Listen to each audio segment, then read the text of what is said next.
Estamos con el doctor Willy Ramírez, director de Economía del Colegio de Abogados de Lima y gerente general de la Universidad de La Peruana. Se habla mucho de los conflictos de intereses, que usted es gerente de una universidad y también director de Economía del colegio. ¿Qué nos puede decir al respecto? Bueno, el término gerente como tal no es tan cierto, porque yo soy el apoderado legal de la universidad y adicional a ello soy el director de asesoría jurídica de la universidad. Es decir, yo tengo la representación legal de la universidad ante cualquier ente público o privado, nacional o extranjero, ¿no? Yo he tenido la suerte de representar a la universidad también en algunos encuentros fuera del país, algunas transacciones comerciales también, pues yo represento a la universidad. Y por la voluntad de nuestros colegas abogados, ¿no? Fui elegido para ocupar el cargo, para el puesto de director de Economía en nuestro Colegio de Abogados de Lima en la gestión 2012 y actualmente reelecto para esta gestión 2013. Y cuando conversé con nuestro decano, que es el que lidera nuestra lista, es el que lidera a este grupo humano, a este equipo ya de trabajo, se me dijo que era por mis condiciones y por mis cualidades, porque algo de experiencia tenemos en la actividad privada y que ahora estamos plasmando en este colegio, que sinceramente le digo, estaba muy venido a menos. Estamos tratando de rescatarlo, estamos sacándolo de ese letargo y estamos recuperándolo de una severa crisis económica, financiera que nosotros encontramos. Se nos entregó un colegio de abogados con estados financieros, entre comillas, auditados, con un déficit de aproximadamente 300.000 soles, pero grande fue nuestra sorpresa cuando nosotros hicimos el arqueo correspondiente, la verificación de los saldos de caja bancos, y el déficit era de más de 1 millón de soles. Estaban a punto de cortarnos ya los servicios básicos en este local. Ya nos habían cortado algunos servicios básicos de nuestro club, que queda en el kilómetro 40.5 de la carretera central, el famoso SECAL. Entonces tuvimos que desplegar ideas innovadoras para tratar de recuperar a nuestro colegio. El agremiado se sentía hasta cierto punto maltratado por el colegio, consideraba de que su colegio no le respondía de manera alguna. Entonces implementamos ideas innovadoras, como por ejemplo el sorteo de un auto como premio a la puntualidad en el pago. Ese sorteo fue en el Día del Abogado, y luego se ha sorteado un segundo vehículo, que es una camioneta 4x4 a finales del mes de septiembre, si mal no recuerdo, para alentar el tema de la puntualidad. El hecho de que uno desempeñe cualquier tarea en el ejercicio libre de su profesión no lo inhabilita o lo imposibilita para ocupar un cargo, ¿no?, en este gremio, porque es una organización netamente gremial, en donde en esta oportunidad, como bien le decía, ocupo el puesto de director de Economía de nuestro colegio, y considero que no existe incompatibilidad alguna, porque si no ya se hubiese pronunciado la autoridad pertinente, en este caso el comité electoral, si es que algún agremiado nuestro hubiese interpuesto una tacha a mi candidatura o a la candidatura de cualquier integrante de nuestra lista por diversos motivos que estén contemplados tanto en el estatuto como en el reglamento general de elecciones en el Colegio de Abogados. Usted, que es director de Economía, se habla mucho de los miles de soles que gastó el doctor Chenamé en la reelección. ¿Qué nos puede decir al respecto? Bueno, lo que le puedo decir, sin que se mezclen las cosas, que esta ha sido una campaña austera, ¿no? Porque ha sido una campaña franciscana, que usualmente se da cuando hay una reelección, ¿no? Porque simplemente lo que se pide es un voto de confianza, ¿no?, al agremiado, al elector, para ver si continúa o no continúa.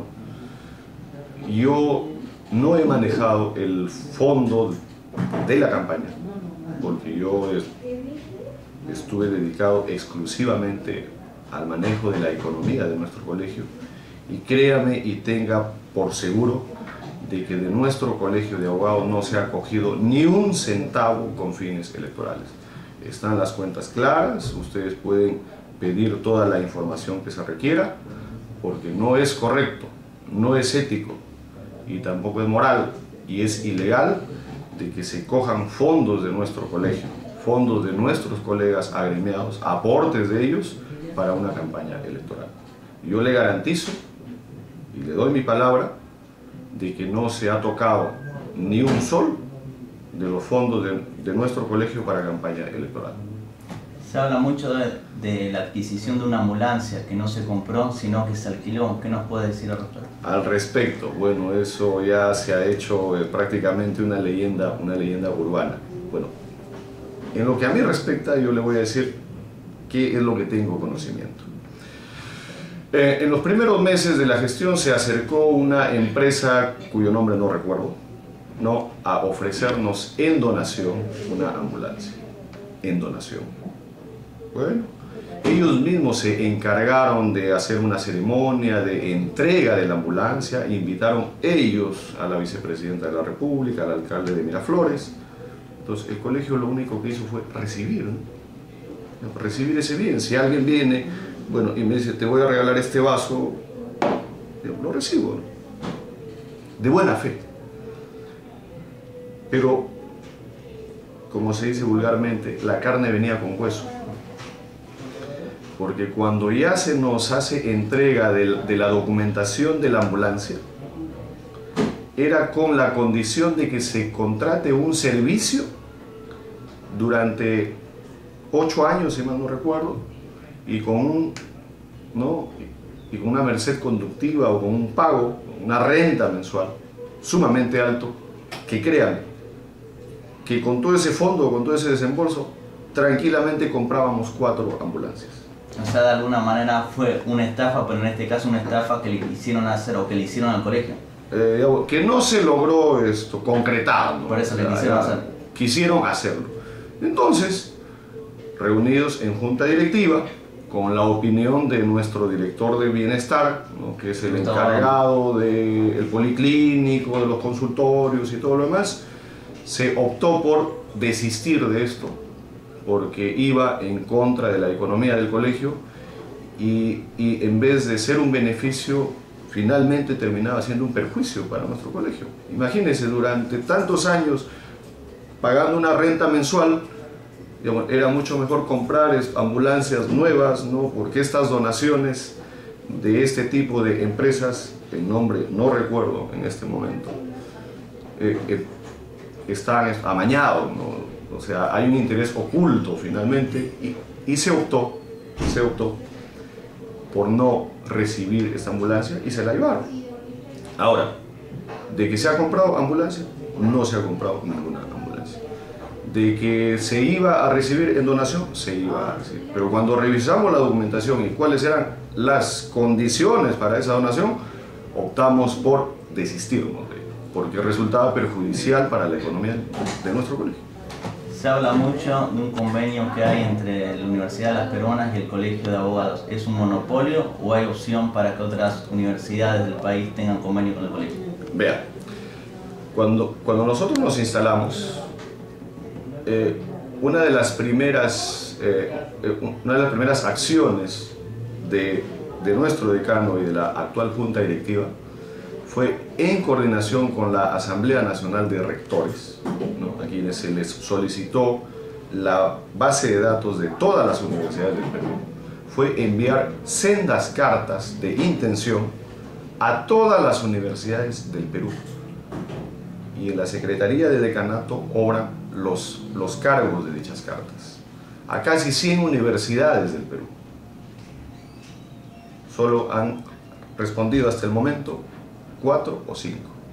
Una de ellas es la Universidad a las Peruanas, que viene ejecutando un convenio que no se ha suscrito en esta gestión, ¿no?, por el tema de la maestría.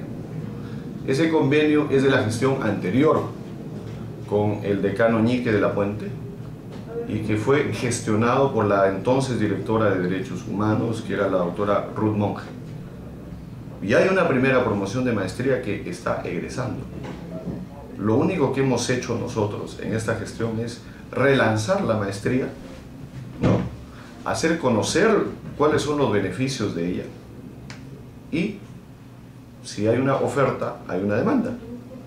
Y eso está siendo atendido por esta universidad.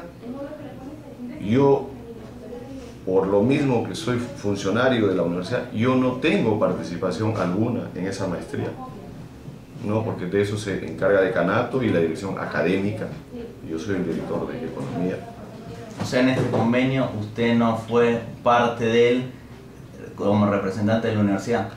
En lo absoluto, porque ese convenio ha sido el convenio inicial, que fue un convenio específico para el desarrollo de la maestría en Derecho Constitucional y Derechos Humanos, fue suscrito por el doctor Fidel Ramírez Prado, que es nuestro rector, y por el doctor José Antonio Ñique de la Puente, entonces decano del Ilustre Colegio de Abogados de Lima, el año 2011, en el mes de mayo, ¿no? Y quienes se encargaron de la gestión fue la Dirección de Derechos Humanos. En ese entonces la directora era la doctora Ruth Monge. En esta gestión lo único que se ha hecho es suscribir un convenio marco, ya no un convenio específico, sino un convenio marco para otro tipo de beneficios, como por ejemplo para que todos los abogados y sus familiares directos tengan en esta universidad una escala de pensiones especial por una categoría de convenio. O sea, el beneficio, más que para la universidad, es para el colegio y para sus agremiados. Y nos place sobremanera de que hayan otras universidades que también se hayan sumado ahí. Hemos firmado convenio con la Universidad San Martín de Porres, con la Universidad Garcilaso y con universidades pequeñas como la Universidad Peruana de Integración Global y con la Universidad de Ciencias y Humanidades de Lima Norte. Estamos negociando convenio con la Universidad César Vallejo para desarrollar otra maestría. Vean, o sea, no hay ninguna exclusividad, sino que las invitaciones fueron cursadas para todas, sino que fueron muy pocas las que respondieron. Se nos ha venido criticando que por qué no hemos firmado convenio con la Universidad Católica, con la Universidad del Pacífico, con la Universidad de Lima, con ESAN, etc. Lamentablemente es porque no les interesa. Se habla mucho de algunos cuestionamientos a la Universidad La Peruana. ¿Qué nos puede decir al respecto? Bueno, como representante legal de la universidad, porque esto es un mix, ¿no? Estoy hablando de nuestro colegio, estoy hablando de la universidad, ¿no? Y ojalá que no se malinterprete aquello. Bueno, nuestra universidad nace bajo la ley universitaria, la ley 23733, pero en su etapa de implementación, en los primeros años, se dicta el decreto legislativo número 882, que es la ley de fomento de inversión en educación, en donde la universidad opta por adecuarse a este decreto legislativo y convertirse en una sociedad anónima. Así fue. Una vez que se convierte en sociedad anónima, se ordena CONAFU que se inscriba en los registros públicos como una sociedad anónima, y así fue. Luego, cuando cambia el consejo directivo de CONAFU, observa nuestra adecuación y trató en ese entonces de desconocer nuestra migración de la ley universitaria al decreto legislativo 882. Y quería CONAFU seguir teniendo control sobre nuestra universidad, que ya había quedado institucionalizada y que ya estaba inscrita en registros públicos. Frente a una amenaza de una vulneración de mis derechos fundamentales, en este caso, la única vía o la única instancia es la vía judicial. Y ahí es que interponemos un amparo, un recurso de amparo en ese entonces, hoy proceso constitucional de amparo, que nos dio la razón la primera instancia, y esta resolución fue confirmada en segunda instancia, y el espíritu de un amparo es que se restituyan los derechos vulnerados al estado anterior de la cosa. Entonces, lo único que hizo el amparo fue restituirnos nuestros derechos y gracias a ello nuestro rector pudo tomar asiento en la Asamblea Nacional de Rectores. Él forma parte del pleno de la Asamblea, ¿no? Y bueno, así hemos estado funcionando y estamos haciendo lo que muy pocas universidades hacen, que es la democratización de la educación superior universitaria en el Perú y en el extranjero gracias a las nuevas tecnologías. Entonces, cualquier viso de duda, cualquier, ¿qué le digo?, viso de bruma, se cae porque hubo una campaña mediática, por ejemplo, en el año 2009, en donde se dijo de que la Universidad Alas Peruanas funciona gracias a amparos de la Corte Suprema. Y vea cómo es que se induce al error. Para los que somos abogados, jamás un amparo llega a la Corte Suprema. Si hay sentencias contradictorias entre primera y segunda instancia, la última instancia es el Tribunal Constitucional. Entonces, no hay que dejarnos mentir, no hay que dejarnos engañar por informaciones malintencionadas, que lo único que buscan es causarle algún perjuicio a esta universidad que ahora es la más grande del Perú. ¿Hubo intereses políticos ya que esto se vio en el Congreso de la República? Sí, porque se quería intervenir a la universidad, a pesar de que somos sociedad anónima. Somos una universidad que tiene ánimo de lucro, porque el 882 así lo permite. Somos una universidad empresa, pero como somos empresa, estamos obligados a pagar el impuesto a la renta, cosa que otras universidades no hacen. Entonces, el interés político iba, y ahí viene ya el poder mediático, ¿no? El poder mediático, por cuanto nosotros estábamos gestionando el funcionamiento de una nueva aerolínea, donde sí hay monopolio, ahí sí hay monopolio, ¿no? Porque en ese entonces solo estaba LAN, ¿no? Y todas las empresas que habían querido incursionar en el tema aeronáutico simplemente fueron sacadas, ¿no? Entonces, nosotros constituimos una pequeña empresa que se llama Aeroinca, de la cual yo también soy gerente general, y estuvimos tramitando permiso de rutas. Ojo, que no es permiso de operación, que es el siguiente paso. Permiso de rutas. Solicitamos permiso de rutas, luego de casi 6 meses de trámite, porque te observan, te piden una serie de requisitos. Finalmente se nos dio una resolución de la DGAC, en donde se nos autoriza rutas. El siguiente paso, ¿cuál era? Conseguir los aviones para ya obtener el certificado de operación o de operaciones. Estábamos en eso cuando finalmente pareciera, ¿no?, que hubieron intereses en que nuestra empresa no camine, y como era una empresa vinculada a la Universidad Alas Peruanas, empezó esta campaña mediática cuyo detonante fue una rencilla personal entre dos magistrados supremos. Con respecto a la economía del colegio, se dice que esta gestión de Chanamé en menos de un año gastó más que las 2 gestiones de Ñique de la Puente. ¿Qué nos puede decir, Rafa? Bueno, yo le aseguro que no. Yo le aseguro que no. Y si el año pasado nos dejaron más de 1 millón de déficit, estamos pagando hasta hoy día deuda que no se pagó del año pasado. Nuestras cifras están en azul. No hay déficit. Entonces hemos tratado de estabilizar la economía de nuestro colegio, porque inclusive no se habían pagado la última quincena de los trabajadores, que eso ya lo tuvo que pagar nuestra gestión. No nos quedó otra opción que pedir sobregiro, ¿no? Un sobregiro bancario con el consiguiente interés que es muy alto, ¿no? Eso tuvimos que hacer al inicio para empezar a operar, ¿no?, a trabajar. Entonces, eso de que se ha gastado más es totalmente falso. Podría decirse que sí, si es que a ello se le suma el pago de las deudas que nos dejaron. Y un ejemplo le voy a poner. Más de 145.000 soles que se les debía a los expositores de los cursos, diplomados y de las conferencias del año 2010 y 2011. Con respecto a la última elección, se hablaba del fraude electoral. ¿Qué nos puede decir al respecto?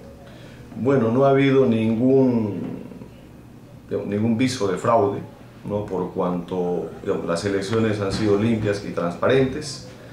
Lamentablemente hay o existen algunos colegas que no respetan la voluntad popular, en este caso que es la voluntad de los agremiados, porque en el informe que hemos recibido nosotros hemos ganado en todas las mesas por una distancia considerable y el porcentaje habla por sí solo.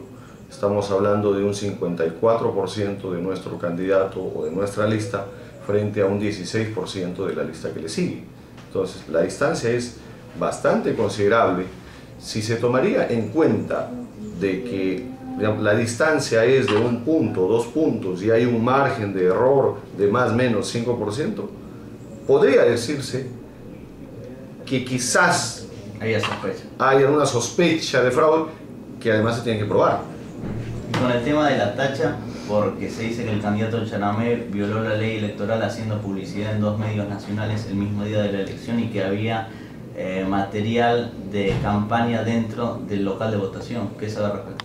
Vean, la norma que rige en nuestro colegio es el estatuto y sus reglamentos. En el tema electoral hay un reglamento de elecciones. Y aquella prohibición que decía de que el mismo día no se puede hacer publicidad fue modificado hace algunos años ya, por el principio de la primacía de la realidad, vamos a decirlo así, ¿no? Porque por más que se prohibía, siempre se hacía. Entonces, en aquella época, creo que hace 4 años, se modificó el reglamento electoral, ¿no? Quitándole esa restricción de hacer publicidad el mismo día de la elección. Y lo hemos visto. Todos los candidatos han tenido propagandas de diverso tipo, frente al local, al costado del local, etc. Así que no se ha contravenido ninguna norma. La ley electoral es supletoria a nuestro reglamento electoral, pero sí, nadie está prohibido de hacer lo que la ley no prohíbe ni obligado a hacer lo que ella no manda, ¿no? Entonces, no hay ninguna restricción, ninguna limitación de que se haga publicidad el mismo día de la elección. Eso. Respecto al otro punto, de que han encontrado publicidad, eso ya se vio en su momento, ha sido evaluado por el propio comité, por el propio comité electoral, quienes por unanimidad además han resuelto improcedente la tacha e improcedente la nulidad. ¿Pero estaba el voto singular del vocal Atahualpa? No, si usted revisa la resolución que resuelve la tacha y que resuelve la nulidad, esta está aprobada, está suscrita por los 3 y es por voto unánime. Otro tema que no se entendió a nivel jurídico, ¿por qué el doctor Chanamé asumió el domingo cuando había una tacha que se iba a resolver el día martes? ¿Por qué el comité electoral proclamó al doctor Chanamé incluso con 2 de los 3 miembros? Porque el vocal Atahualpa no estaba y en su reemplazo había una integrante de la Junta de Vigilancia. Bueno, con el mayor de los respetos, yo le diría que esa pregunta tendría que responderle el comité electoral, porque eso no le compete ni a la Junta Directiva ni a la Junta de Vigilancia, sino al comité electoral, que además es un ente autónomo, ¿no? Y ahí voy a aprovechar para aclarar, ¿no? algunos temas. Se nos ha criticado a nosotros como Junta Directiva, por ejemplo, de cómo es posible que hayamos programado elecciones en ese colegio, donde hay inseguridad, donde hay delincuencia y hay una serie de, ¿no? ¿Qué le digo? Adversidades, ¿no? Eso no le compete a la Junta Directiva. ¿El comité electoral? El comité electoral es un ente autónomo. Si ellos creyeron que era conveniente que se haga ahí, es responsabilidad de ellos. ¿El comité electoral maneja fondos? Claro, Sí, para este año han tenido un presupuesto aprobado, sí, por junta directiva, de aproximadamente 100.000 soles, que difiere mucho del presupuesto o los presupuestos del año 2011, donde está cerca a los 600.000 soles. Pero con un presupuesto aprobado. Claro, claro, lo aprobó la anterior junta directiva, ¿no? ¿A qué piensa que se debieron las críticas quizás infundadas y despiadadas al doctor Víctor Miranda? Bueno, particularmente le puedo decir de que en lo personal yo no tengo nada en contra de Víctor Miranda, a quien tengo la suerte de conocer y con quien he tenido la suerte de departir algunos momentos. Yo no soy militante aprista, él sí. No concuerdo con muchas de sus ideas, pero en lo personal le digo de que yo jamás he insultado, agraviado a él, y considero de que cada persona que lo haya hecho responderá por ello, ¿no? Pero él como presidente del comité electoral en anteriores oportunidades tenía el presupuesto para realizar su trabajo, no hubo un exceso de gastos como algunos quieren imputarlo. No, lo que sí le puedo decir es de que cuando se ha pedido la información acá del gasto del anterior comité, todo está sustentado. Así que yo no soy nadie como para fiscalizar, para hacer una labor de auditoría o de contraloría, ¿no? Porque de eso se encarga la Junta de Vigilancia, ¿no? Y la Junta de Vigilancia actual será la que inicie las acciones pertinentes si encuentra algo de lo que en lenguaje de auditoría se llama, encuentre algún hallazgo, ¿no? Doctor Acerca Ramírez, de la gestión. ¿quiere agregar algo más? No, simplemente agradecer el voto de confianza de nuestros colegas abogados, porque esto es un respaldo para que nosotros continuemos por un año más, ¿no? Al frente de nuestro gremio, y aquello que no se pudo hacer, ya lo vamos a hacer, y aquello que ya se hizo, nosotros vamos a tratar de mejorarlo. Somos humanos y como humanos estamos llanos a cometer cualquier tipo de error, equivocación quizás, pero hay que superar. Hay que superar porque nuestro colegio se debe a sus agremiados.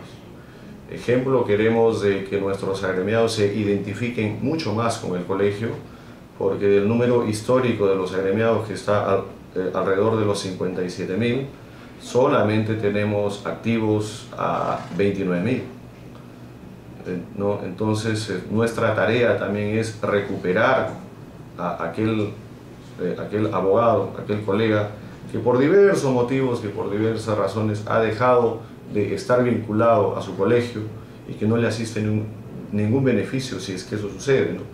Porque nuestro colegio tiene un fondo de previsión social, tiene cursos, en algunos casos gratuitos, también tiene diplomados a muy bajo costo, tiene el club del abogado, el policlínico del abogado y una serie de beneficios que son para los abogados y para sus familiares. El único requisito que se les pide es que estén al día en sus cotizaciones. Pero ¿cómo yo me pongo al día si no recibo nada a cambio, ¿no? Eso es lo que hay que pensar también, y en eso pensamos al inicio y en eso seguimos pensando también hoy día, de que hay que devolver en algo o devolver de alguna manera el esfuerzo que nuestros colegas abogados agremiados hacen para estar al día en sus cotizaciones. Por ejemplo, a nosotros nos llamó profundamente la atención cuando se hablaba de los abogados de la AAA, ¿no? Para mí fue una verdadera sorpresa, ¿no? Porque yo conozco la AAA, pero... La Asociación de Abogados Ambulantes. Claro, de la AAA automotriz, la AAA de los que les gusta el licor, etc., ¿no? Pero era la Asociación de Abogados Ambulantes. Y vea, sorprendentemente, ellos están al día en sus cotizaciones. Porque de eso viven. Porque ellos litigan día a día, y para poder litigar y para poder ejercer su profesión tienen que estar al día. ¿Qué hacía el Colegio de Abogados por ellos? Absolutamente nada. Ahora sí, tienen cursos, tienen diplomados, etc. ¿no? Y hasta los sorteos que se hacen de vez en cuando para alentar como un premio a la puntualidad, como un premio a la responsabilidad, como ya lo hacen, ¿no? Como lo hacen algunos municipios, por ejemplo. Algunos municipios, otros clubes. No nos olvidemos que esto es un ente netamente gremial. Y ahora se viene el sorteo de un departamento, como dijo el decano Chamás. Sí, se ha hecho ese anuncio. Estamos nosotros estudiando el tema financiero para ver de qué manera se cubre esto, porque hay muchos abogados que realmente necesitan de un mini departamento, sea para vivienda o de un espacio para instalarse como estudio, ¿no? Y ahí estamos también negociando con las entidades bancarias para ver de qué manera, mediante convenio, se financie, ¿no?, la implementación de sus oficinas o de sus estudios, como se les llama, porque ya hay la experiencia, por ejemplo, del colegio médico, ¿no? El colegio médico tiene con una entidad bancaria un convenio que se llama Mi Consultorio, en donde creo que les dan un pequeño crédito de algo así como $5.000 para implementar su consultorio. Entonces, ¿por qué no hacer algo parecido acá con los abogados y algo que se llame Mi Oficina, Mi Estudio, Mi Despacho, lo que se llame, con un crédito bancario para que este abogado pueda implementar su oficina y de esta manera mejorar la calidad en el servicio que brinda, ¿no?, a sus clientes o patrocinados, ¿no? Gracias a usted.